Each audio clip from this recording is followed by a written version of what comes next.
Sur le plateau de Gizeh, les pyramides principales, leurs temples et le sphinx sont dépourvus d'inscriptions. Et il est difficile voire impossible de les dater par des moyens objectifs. Leur attribution à tel ou tel souverain est donc fondée sur l'interprétation arbitraire d'un faible nombre d'indices à la valeur discutable. Il existe de ce fait une convention selon laquelle les 3 pyramides de Gizeh seraient des tombes des pharaons Khéops, Képhren et Mykérinos. 3 souverains de la 4e dynastie et n'ont pourtant jamais livré de dépouilles royales et aucun texte ne fait mention de ces pharaons comme étant les bâtisseurs de ces édifices. Rappelons que les monuments de pierre peuvent être datés avec une relative précision si des textes qui leur sont contemporains mentionnent leur construction. Ce qui n'est le cas ni des pyramides ni du sphinx. En réalité, à l'heure actuelle personne ne peut dire avec certitude qui a érigé les monuments du plateau de Gizeh. À quelle époque ou de quelle manière cependant certains textes peu connus peuvent nous en apprendre davantage et nous ouvrir la voie d'une autre réalité.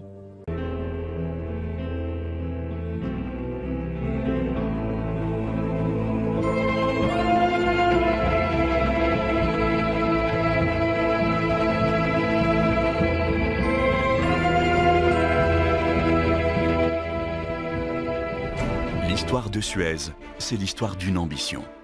Accompagner les grandes révolutions au service du progrès humain.